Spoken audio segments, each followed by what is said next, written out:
Salve galera, se você quer saber como que eu alcancei a marca de 100 mil seguidores lá no Instagram, acompanhe esse vídeo até o final, que eu vou revelar alguns segredos aí que muitos influenciadores de viagens não contam ou evitam o máximo de falar sobre, às vezes por ego, às vezes porque não entende isso como estratégia, mas eu tenho certeza que pode tirar do seu projeto aí do fundo da cartola.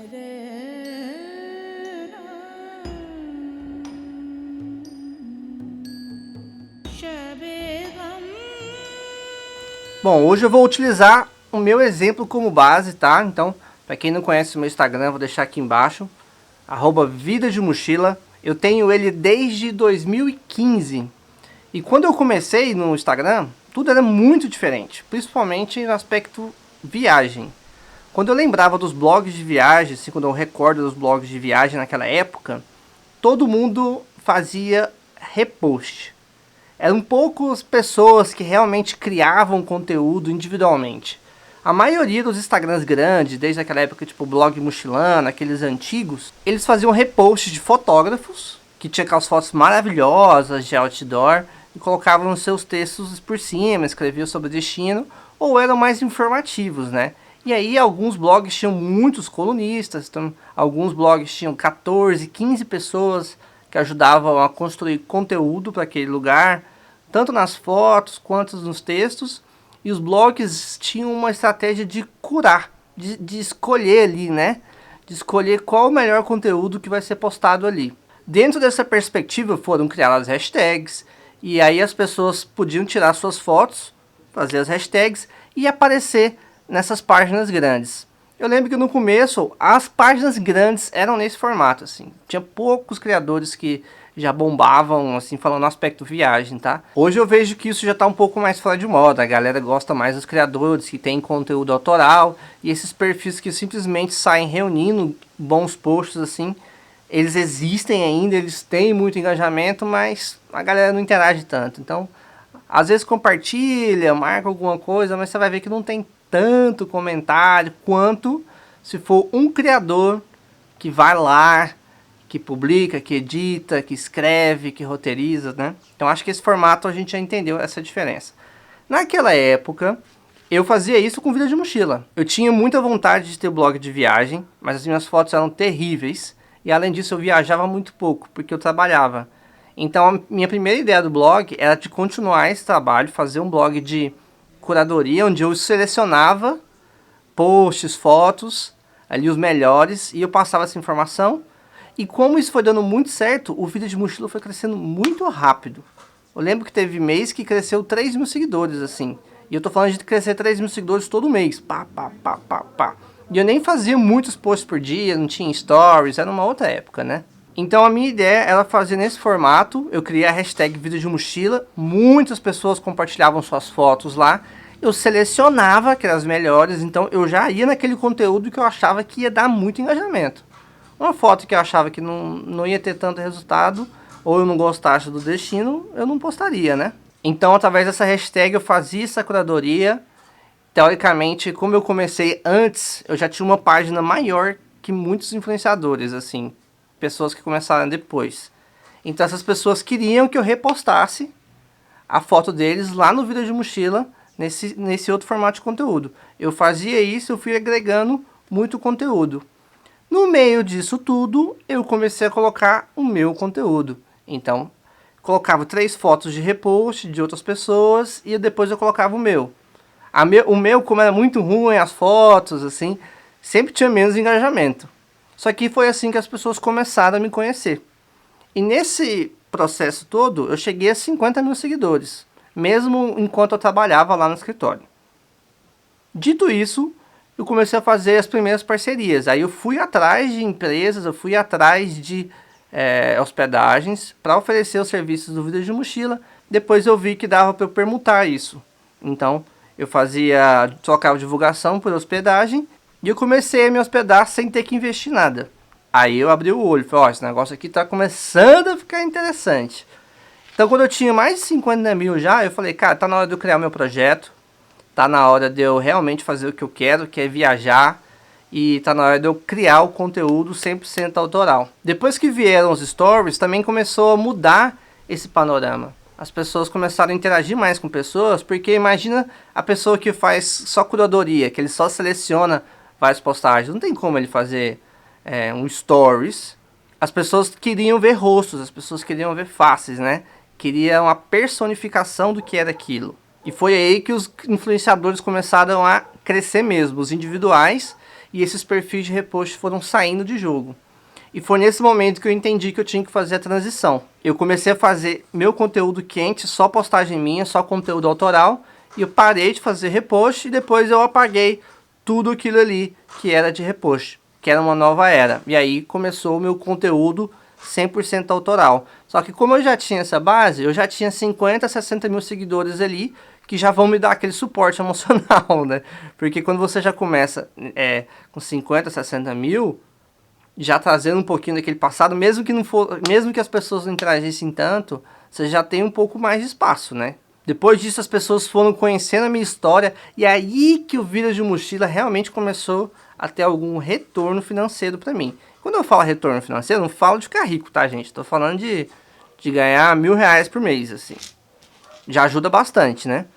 Foi aí que eu larguei o emprego, foi aí que eu caí na estrada, foi aí que eu já fui com mais confiança para desenvolver esse projeto. E quando eu falo segredos, é porque eu sei que isso também foi estratégia de muita gente. Outros influenciadores pensaram de uma outra forma. Então eles criaram um conteúdo só para repost e eles criaram o conteúdo deles, pessoal ou de viagem, etc. Nesse conteúdo de repost, ele crescia muito, porque ele pegava sempre as melhores postagens que vinham na hashtag, então ele podia só foto viral, e esse aqui vai crescendo, vai crescendo. E esse aqui, que é o conteúdo autoral, ele ia crescendo mais devagar. Vai crescendo mais devagar. Só que, nesse perfil grande aqui, ele se recomendava o tempo todo. Ele pegava o perfil pequeno e divulgava no perfil grande o tempo todo. Então ele tinha um perfil de 100 mil aqui e um perfil de 2 mil aqui, que era o conteúdo autoral dele. Aí ele pegava essa galera e ia migrando, ia migrando. Aí você fala, pô, Richard, por que eles não só mudam o nome e começa de novo? Porque o algoritmo, ele castiga. Então é muito mais fácil você começar um perfil do zero, que você tem um perfil grande aqui para dar respaldo, para ser indicado o tempo todo, do que você pegar um perfil e mudá-lo.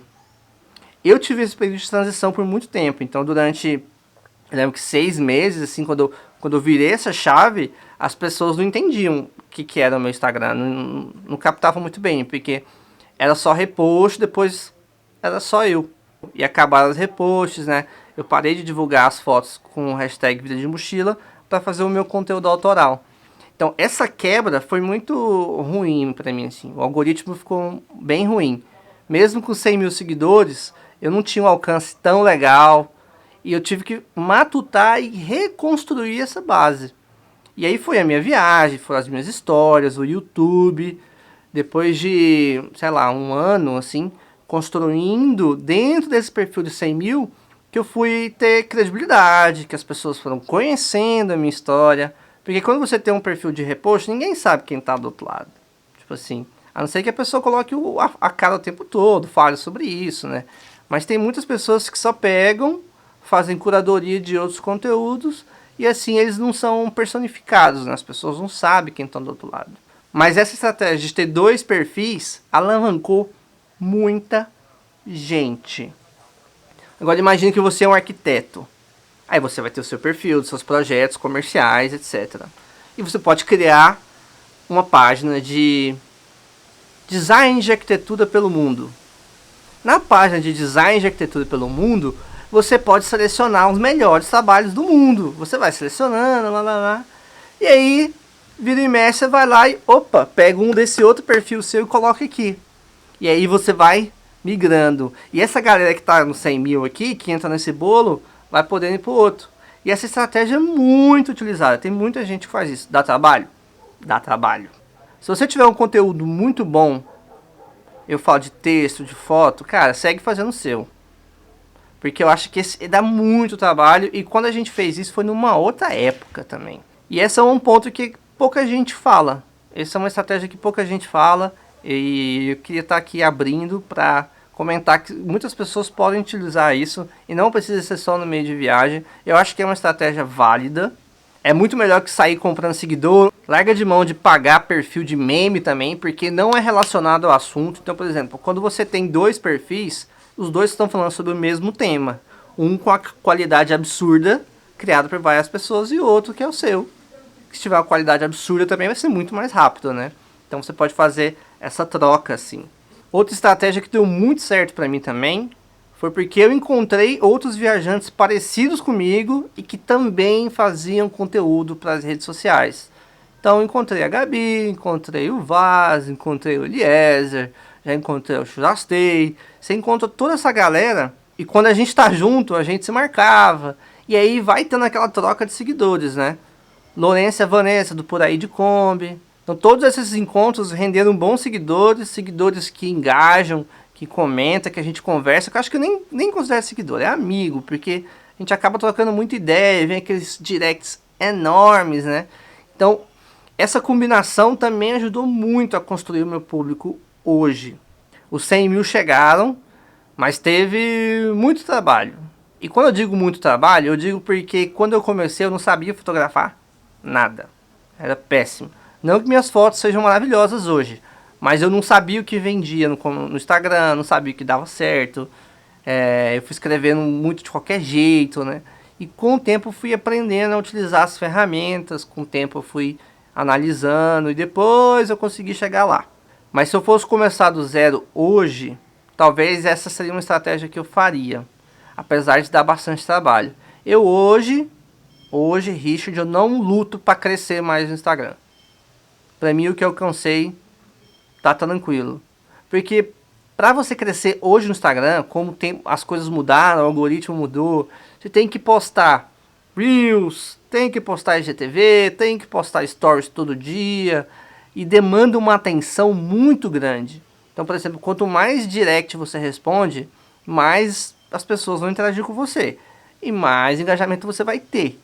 Quando você chega a um ponto assim de receber 30 directs todo dia, para responder isso aí, gente, demora, porque você responde você responde uma pergunta e vem mais 3. Você começa a conversar com a outra pessoa e as conversas vão se acumulando. E quando você vê, você já está 14 horas no telefone só respondendo direct. Quem está crescendo no Instagram hoje está fazendo isso. Tem muita gente fazendo isso. Só que, tipo assim, eu acho que pra mim não precisa mais, assim. Eu acho que 100 mil eu consigo as parcerias que eu quero. Eu não ganho rio de dinheiro. Mas de vez em quando rola uma parceria que já me ajuda. Eu ainda faço os trabalhos por fora de audiovisual. Eu também dou mentoria. Eu vendo os afiliados. E por enquanto, para os meus planos, isso aqui já está me mantendo na estrada para eu criar outros projetos, os quais eu estou plantando agora para colher no futuro, né? Então agora nesse momento eu estou rodando, estou criando muito conteúdo, estou postando muito aqui no YouTube, eu gosto bastante do YouTube. Então se você está assistindo esse vídeo, gostou dessa dica, por favor, se inscreve aí no canal. Tem mais de 200 vídeos aí para trás. Tem uma websérie de 97 episódios só de uma viagem na América Latina. Expedição Origens. Tem tanta coisa aqui no YouTube. Mas assim, eu gosto muito mais daqui do que lá do Instagram. Porque aqui eu consigo postar um vídeo por semana. Eu não tenho que ficar fazendo stories toda hora. E tá tudo bem. Então lá no Instagram as coisas vão ficar um pouco mais estagnadas. E agora eu tô contornando a minha vida de outras formas. Tá bom? Espero que vocês gostem das minhas dicas aí. Não sei se eu ajudei ou se eu atrapalhei, porque eu posso também tirar um pouquinho da esperança de cada um. Mas acho que é importante saber a realidade de como as coisas funcionam. Viver no mundo da fantasia não ajuda muito na gente, né? Então, é isso. Se você assistiu até o final, obrigado aí pelo seu tempo. Se ficou alguma dúvida, deixa aqui nos comentários. Se você quiser crescer no Instagram, para de fazer esses sorteios aí. Esquece isso aí, que isso aí só traz gente que quer prêmio, não que ela quer o seu conteúdo. E além disso, se não regularizar pela Caixa, é ilegal. Então, parem. Beleza?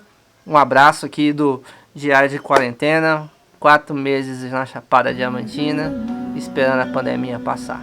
Falou!